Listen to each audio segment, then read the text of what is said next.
नमस्कार दोस्तों, study IQ में आप सभी का स्वागत है। मेरा नाम है डॉक्टर महिपाल सिंह राठौड़ और इस वीडियो में मैं आपके साथ डिस्कस करूंगा वर्चुअल डोप टेस्ट के बारे में।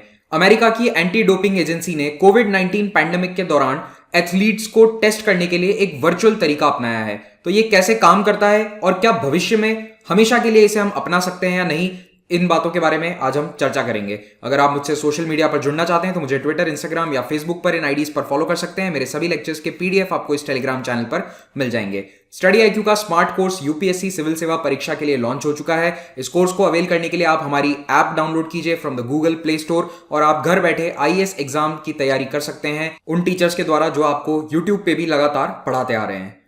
दुनिया के हर बड़े देश में एक नेशनल एंटी डोपिंग एजेंसी होती है राष्ट्रीय स्तर पर, और पूरी दुनिया में इन सभी एजेंसीज को कोऑर्डिनेट करती है वर्ल्ड एंटी डोपिंग एजेंसी।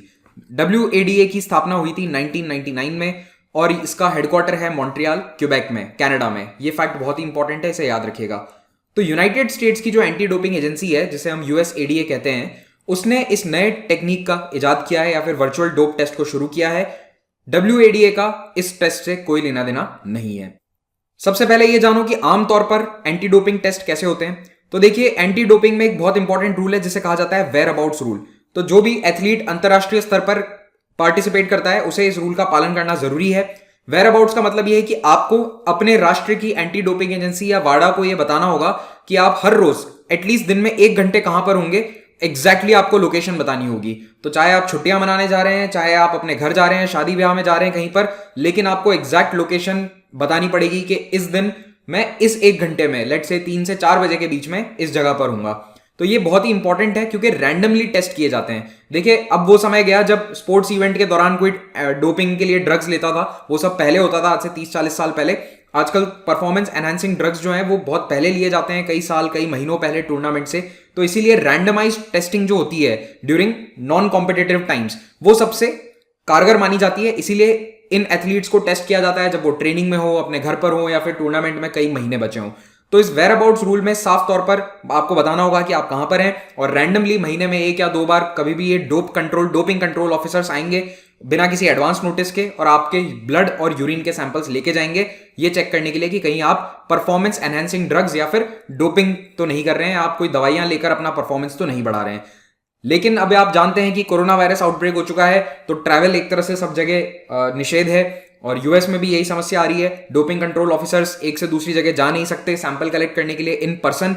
तो इसके कारण ड्रग टेस्टिंग पूरी तरह से स्पोर्ट्स में रुकी हुई थी 1 महीने से। लेकिन ये परफेक्ट समय हो सकता है उन लोगों के लिए जो डोपिंग करना चाहते हैं, क्योंकि अब टेस्ट नहीं होंगे तो 1 महीने तक आप वो दवाइयां लेते रहिए, आपके सिस्टम से वो बाहर हो जाएंगी जब तक टेस्ट शुरू होंगे। तो इस तरह के प्रॉब्लम को रोकने के लिए वर्चुअल डोपिंग टेस्ट प्रोसेस इजाद किया है यूनाइटेड स्टेट्स की एजेंसी ने। उन्होंने 2 हफ्ते पहले एक एक्सपेरिमेंट स्टार्ट किया, ये देखा कि क्या सैंपल कलेक्शन वर्चुअली हो सकता है। तो अभी उन्होंने सारे एथलीट्स के लिए शुरू नहीं किया है, एक तरह से पायलट प्रोग्राम है ये, जिसमें कुछ टॉप एथलीट्स को शामिल किया गया, वॉलंटियर किया उन्होंने। जिन एथलीट्स ने इस प्रोग्राम के लिए साइन अप किया था उन्हें टेस्ट किट पहले ही भेज दिए गए वाया कुरियर, वाया मेल। और अब वेयर अबाउट्स रूल में एक मॉडिफिकेशन कर लिया। अब इंसान नहीं आएंगे, डोपिंग कंट्रोल ऑफिसर्स खुद नहीं आएंगे, बल्कि उनका फोन आएगा। फोन क्या, वीडियो कॉल आएगा, और इस वीडियो कॉल को आपको उठाना जरूरी है। तो जैसे आपको वो 1 घंटे का टाइम पीरियड होता था, आपको लोकेशन बतानी जरूरी है, वैसे ही इस 1 घंटे के समय काल में आने वाले फोन को उठाना जरूरी है। इसी फोन कॉल या फिर वीडियो लिंक के माध्यम से सारा काम होगा, सारा पेपर वर्क, स्वॉन टेस्टिमोनी होगी, और ब्लड सैंपल उस ऑफिसर के सामने आपको निकालना है। तो यानी कि ये जो खून निकाला जाता है शरीर से, ऑलरेडी उन्हें किट भेजे जा चुके हैं। तो ये प्रोसेस वीडियो कॉल पर लैपटॉप या फोन के सामने बैठकर एथलीट्स को करना पड़ेगा ड्यूरिंग फेस टाइम और जूम वीडियो कॉल्स। और उसके बाद वो जो किट के अंदर ही आपको ब्लड रखने के लिए जो दी गई है, जो भी बॉटल्स हैं, उन्हें सील करके प्लास्टिक कंटेनर्स को कुरियर कर देना है टू द लैब, USADA की लैब्स को। एंटी डोपिंग टेस्ट में ब्लड के बाद दूसरा इंपॉर्टेंट टेस्ट होता है यूरिन एनालिसिस। अब यूरिन एनालिसिस में ऑब्वियसली प्राइवेसी इश्यूज हैं, तो इसीलिए यहां पर USADA ने कहा है कि आप जिस बाथरूम में यूरिन सैंपल देने वाले हैं उसका आपको वीडियो पहले दिखाना होगा कि उस बाथरूम में आपने कुछ गड़बड़ तो नहीं कर रखी है। तो मॉनिटरिंग ऑफिसर को आपको लाइव वीडियो कॉल पर पहले बाथरूम दिखाना होगा, उसके बाद आप अपना फोन बाहर रखिए, जाकर यूरिन सैंपल कलेक्ट कीजिए, और टाइम होगा उसमें। ऐसा नहीं है कि आप चेंज करने का आपको समय दे दिया जाए सैंपल्स, तो इस तरह की गड़बड़ ना हो, इसलिए टाइमिंग देखी जाएगी। और यूरिन सैंपल का टेम्परेचर लाइव वीडियो पर दिखाना होगा। तो देखिए, यूरिन जनरली बॉडी टेम्परेचर पर ही आता है, तो अगर वो ठंडा है सैंपल तो इसका मतलब है कि वो पुराना सैंपल है या किसी और का भी हो सकता है। तो ये टेम्परेचर का सेफ गार्ड एक तरह से इन्होंने रखा है ताकि कोई टैंपरिंग ना हो या फिर सैंपल किसी और का ना दे दिया जाए। तो इन्होंने यूरिन एनालिसिस का भी ये प्रॉब्लम सॉल्व कर दिया है। और one of the first athletes to join this initiative was Olympic champion Katie Ledecky. She is a very famous swimmer. अगर आप में से कोई स्विमिंग को फॉलो करते हैं तो आप शायद इन्हें जानते होंगे। तो केटी लेडेकी के बाद और भी कई ओलंपियंस ने इस प्रोग्राम में अपने आप को वॉलंटियर करके शामिल किया है। वर्चुअल टेस्टिंग के बेनिफिट्स क्या हैं?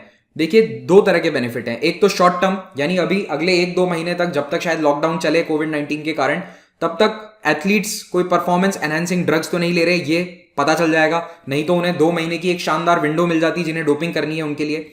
लॉन्ग टर्म फायदा ये है कि एथलीट्स के लिए ये थोड़ा सा फायदेमंद होगा। क्यों? क्योंकि देखिए, एथलीट्स अपनी दिनचर्या है, रोजमर्रा का जीवन चल रहा है उनका, उसमें बीच में कभी भी कोई आ जाता है सैंपल कलेक्शन के लिए तो काफी ऑड हो जाता है। जैसे आपको केटी लेडेकी का ही एग्जांपल मैं फिर से देता हूं। इन्होंने एक इंटरव्यू में कहा था कि जब मैं कॉलेज में थी, पढ़ाई कर रही थी, तब कभी क्लास में या फिर हॉस्टल में भी आ जाते थे लेने के लिए सैंपल्स। तो इट इज वेरी इंट्रूसिव, आपकी प्राइवेसी थोड़ी सी इसमें खत्म होती है। तो ये वाली समस्या नहीं रहेगी। It is much more easier उनकी खुद के लिए भी, एथलीट्स के लिए भी। लेकिन यहां पर एक दूसरा ओपिनियन भी है कि चीटिंग की संभावना रह सकती है कहीं ना कहीं लाइव वीडियो के अंदर, सिग्नल या टेक्नोलॉजी में अगर कोई इशू आता है तो ऐसे में it is always best to send in the person and get the samples. तो डोपिंग एंटी डोपिंग एजेंसीज ये नहीं कह रही हैं कि हम इन पर्सन टेस्ट बंद कर देंगे, लेकिन हाँ, डेफिनेटली फ्यूचर में हम इस वर्चुअल टेस्टिंग की ओर ध्यान ज्यादा देंगे या फिर इसका परसेंटेज बढ़ाएंगे, ताकि क्या होगा कि एंटी डोपिंग एजेंट्स को खुद पर्सनली नहीं जाना पड़ेगा। तो फ्लाइट्स या फिर जैसे भी वो जाते हैं ट्रैवल करके, उसके कारण जो एक्सपेंसेस होते हैं वो कम हो जाएंगे। तो इन एक्सपेंसेस के कम होने के कारण ज्यादा एथलीट्स की टेस्टिंग करी जा सकती है, यानी कि बजट ट्रैवल से हटाकर अब वो टेस्टिंग की तरफ डाल सकते हैं। तो इससे ओवरऑल स्पोर्ट का फायदा ही होने वाला है। क्या ये virtual dope testing method full proof है? तो देखिए, फुल प्रूफ तो नहीं है। कुछ एथलीट्स ही इस तरह की बातें उठा रहे हैं कि अगर कोई एथलीट डोपिंग कर रहा है तो फिर वो अपना पुराना यूरिन सैंपल संभाल के रख सकता है, और जब सैंपल सबमिट करना है तब उस पुराने यूरिन सैंपल को, जिसे बॉडी टेम्परेचर पर मेंटेन करके रखा गया है, उसे सबमिट किया जा सकता है। हालांकि ये देखिए लैब में पकड़ में आ जाता है। लैब में आपको एनालिसिस करने पर पता चल जाता है कि ये पुराना है या फिर फ्रेश यूरिन है। There are methods to find that out. दूसरी बात ये कि जो भी यहां पर ब्लड सैंपल्स भेजे जाएंगे वो ड्राइड ब्लड होगा, क्योंकि जब 1 या 2 या 3 दिन में जब वो कुरियर पहुंचेगा लैब तक, तब तक वो खून सूख जाता है। तो ड्राइड ब्लड पे, सूखे हुए खून पर लिमिटेड नंबर ऑफ टेस्ट किए जा सकते हैं। नॉर्मली क्या होता है कि 3 सैंपल लिए जाते हैं, 3 वायल्स होते हैं, उन्हें भरा जाता है खून से। तो उसमें काफी अलग अलग तरह के वेरियस ड्रग्स के टेस्टिंग आराम से हो जाती है। लेकिन यहाँ ड्राइड ब्लड में इतने सारे टेस्ट रन करने पॉसिबल नहीं है। तीसरा और फाइनल इसमें प्रॉब्लम यह है कि अमेरिका जैसे डेवलप्ड कंट्रीज में तो काम कर जाएगा, लेकिन डेवलपिंग नेशंस जैसे केन्या, जहां से कई सारे धावक आते हैं, वहां पर ये टेक्नोलॉजी काम करेगी क्या? वहां पर नेटवर्क्स होंगे जहां एथलीट्स के घर हैं? क्या वो इतनी टेक्नोलॉजिकल जो बातें हैं उनको समझ पाएंगे, यूज कर पाएंगे? और क्या वहां पर इस तरह की कुरियर सर्विसेज होंगी कि ब्लड सैंपल्स या यूरिन सैंपल्स सेफली लैब्स तक पहुंच जाएं?